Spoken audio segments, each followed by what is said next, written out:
Everyone আসসালামু আলাইকুম। সবাই কেমন আছেন? আশা করতেছি ভালো আছেন। আমিও ভালো আছি। আল্লাহর রহমতে দিন যত যাচ্ছে বয়সও তত বাড়ছে। সময়ের সাথে সাথে দায়িত্বও যেন বেড়েই চলেছে। সময় ছিল যখন নিজেকে নিয়ে খুব ব্যস্ত থাকতাম, নিজের পিছনেই অর্ধেক সময় ব্যয় করতাম, কিন্তু এখন নিজের পিছনে সময় ব্যয় করার মতো কোনো সময়ই খুঁজে পাই না। যেমন ধরেন সকালবেলা ঘুম থেকে উঠলেই রান্নাবান্নার বিশাল বড় একটা দায়িত্ব ঘাড়ে নিয়ে নিতে হয়। আজকে বাসায় অনেক মেহমান, তাই অনেক রান্নাবান্না করব। সকাল সকাল ঘুম থেকে উঠেই সবকিছু রেডি করে নিলাম। এখন এক এক করে রান্নাটা করে নিব। খুব ছোটবেলায় বিয়ে হয়েছিল, তখন আমি একদমই রান্না করতে পারতাম না। বিয়ের আগে তো আম্মু আমাকে রান্নাঘরে যেতে দিত না, বলতো তুই রান্নার থেকেও এলোমেলো করিস বেশি, তাই আমার কখনো রান্নাঘরেও যাওয়া হয়নি। এটার জন্য আম্মু যে কত বকা খেয়েছে আব্বুর হাতে। আব্বু ছাড়াও আম্মুকে আশেপাশের অনেক মানুষ অনেক কথা শুনিয়েছে, এই মেয়েকে রান্না বান্না শেখায় না কেন, এভাবে খাওয়ালে শ্বশুর বাড়ি গিয়ে কিভাবে সংসার করবে, অনেক কথা শুনেছে আম্মু আমার জন্য। আজকে আমার মনের অনেক কথা আপনাদের সাথে শেয়ার করব। তার আগে কিছু প্রোডাক্ট আপনাদের সাথে শেয়ার করি। যারা ভালো কোয়ালিটির সোফার কাভার, ডাইনিং টেবিলের কাভার, কমফোর্টার সেট কিনতে চান, তারা কিন্তু স্ক্রিনে দেওয়া এই পেজে যোগাযোগ করতে পারে। আমার বাসার সবকিছুই ভাইয়াদের পেজ থেকে কিনে থাকি। যারা কোয়ালিটি ফুল প্রোডাক্ট কিনতে চান, তারা কিন্তু স্ক্রিনে দেওয়া এই পেজে যোগাযোগ করতে পারেন। আমার বাসার বিছানা চাদর থেকে শুরু করে পর্দা, ডাইনিং টেবিলের কাভার, সোফার কাভার সবকিছুই কিন্তু আমি ভাইয়াদের পেজ থেকেই কিনে থাকি। অনেক আপুরাই আমাকে মেসেজ দেন, আপু কোন পেজ থেকে ভালো কোয়ালিটির বিছানা চাদর বা টেবিলের কাভার, সোফার কাভার কিনতে পারবো। আমি অবশ্যই আমি যে পেজ থেকে কিনে থাকি সেই পেজটাই আপনাদের জন্য সাজেস্ট করব। যে যার পছন্দ মতোই হচ্ছে কাভার কিনে নিতে পারেন। উপরে ভাইদের পেজ লিঙ্কটা দেওয়া থাকবে। দেখেন আমার বাসার অবস্থা, আমি উঠে সেই সকাল থেকে রান্না করতেছি আর সবাই এদিকে ঘুমাচ্ছে। এখন বাজে 9টা, আমি কাউকেই এখনো জাগাইনি। ভাবলাম আমি রান্নাটা শেষ করি, এখন সবাই ঘুমাক, পরে যখন উঠবে একসাথেই নাস্তা রেডি করে দিয়ে দিব। আমরা দুই মা মেয়ে গল্প করতেছি আর রান্না করতেছি। আম্মু বসে বসে কুশি কাটার একটা ব্যাগ বানাচ্ছে আর আমি এদিকে রান্না করতেছি। এখন আমি পোয়া মাছটা বসিয়ে দিব।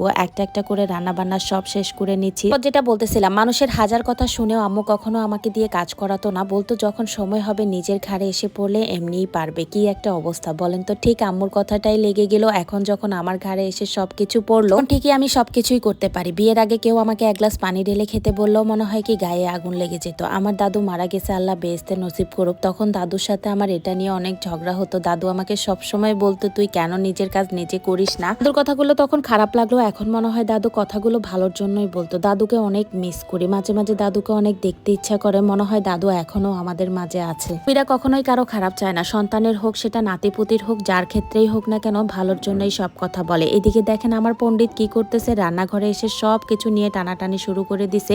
এই ফাঁকে আমার সব রান্না শেষ, এক এক করে আপনাদের সাথে সবকিছু শেয়ার করি। রান্না বান্না শেষ করতে করতে এদিকে দেখি যে সবাই ঘুম থেকে উঠে গেছে। আমাদের আরেকজন মেহমানও চলে আসছে, আমার ভাইয়া চলে আসছে। আর আমার ভাইয়াকে দেখে আমার ভাইজি এত খুশি হয়ে গেছে, সে এখন আলহামদুলিল্লাহ আস্তে আস্তে বাবাকে দেশে গেছে। যেহেতু আমার ভাইজি থাকে দেশে আম্মুদের সাথে আর ভাইয়া থাকে ঢাকায়, তাই অনেকদিন পর পর তাদের দেখা হলে মাঝে মাঝে চিনতে পারে না বাবাকে। এখন আস্তে আস্তে যখন বারবার দেখা হয় তখন অনেকটাই চিনতে পারে। এখন একটু রাগ করে থেকে এক লাফে বাবার কোলে চলে গেল। দেখেন আমার পুরো রুম ভর্তি হচ্ছে সবাই। সবাই যখন চলে যাবে তখন এই মুহূর্তগুলো অনেক মিস করবো। তাকে পেয়ে মেয়ে তো অনেক বেশি খুশি। এদিকে আমার দুই মেয়েও মামাকে পেয়ে অনেক খুশি হয়ে গেছে। যাই হোক আমরা সবাই মিলে অনেক মজার সময় কাটাচ্ছি। এদিকে সামনের রুমে আমার মামা শ্বশুর দেব শাওন সাহেব সময় কাটাচ্ছে, ওরা গল্প করতেছে। আর এখন মেহমানদেরকে সামলাতে হবে। আজকের মতো বিদায় নিচ্ছি, সবাই ভালো থাকবেন, আল্লাহ হাফেজ।